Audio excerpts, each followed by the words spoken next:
मराठवाड्यातले काही विदर्भातले काही बांधव आले होते काल. आंतरवली सभा नाही आहे, आमरण उपोषण 4 जूनला आहे. त्या संदर्भात आली होती की ते सगळेच म्हणणं आहे की आम्ही तिथं येणार आहे सगळे 3 तारखेला.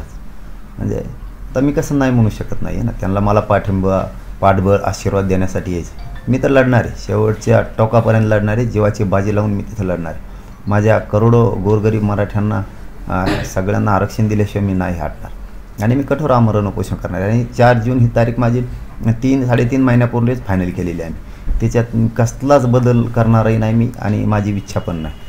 माझ्या समाजाचा आग्रह आहे की तुम्ही उपोषण करू नये, पण माझा आग्रह मी त्यांचा कधीच मोडत नाही आहे. पण माझा आग्रह आहे की माझ्या समाजाला सुद्धा न्याय मिळाला पाहिजे, माझ्या समाजाचे लेकरही मोठे झाले पाहिजे. बाकीचे त्यांच्या समाजासाठी लढले.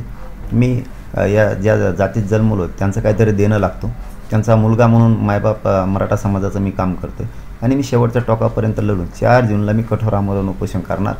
मराठ्यांना ओबीसीतून आरक्षण मिळवून दिल्याशिवाय मी हटणार नाही. तर त्यामुळं काल खूप लोकांची इकडं ओढ होती, तर तेही तयारी करतात. सगळेच येणार आहेत तर अंतरवलीत 4 जूनला येतील. जरांगे पाटील हे गेवराई किंवा परळीतून विधानसभा लढू शकतात अशी चर्चा आहे. असं काही ठरलंय किंवा याबाबत काही चर्चा झाली काही, किंवा तुम्हाला कोणी कार्यकर्त्यांनी किंवा अशी विनंती केली? नाही, माया आता का मागायला लागायला लागली. मी त्या राजकारणात पडतच नाही आणि पडणार बी नाही. मी एकदा बोललो की बोलतोच, मी नाही बदल करत. मी लोकसभेतच नाही म्हणलो होतो, इथे मला राजकारणात जायचंच नाही आणि जाणार पण नाही. मी कुठंच उभा राहणार नाही, कुठंच. ते पण महाराष्ट्रात कुठंच नाही. परत म्हणतात महाराष्ट्राच्या बाहेर बी नाही. मला राजकारणात जायचं. माझ्या जनचळवळीवर खूप विश्वास आहे.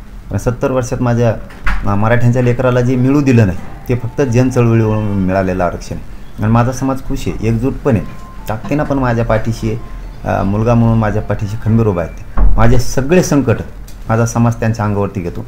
माझं रक्षण करायला माझा समाज समर्थ आहे.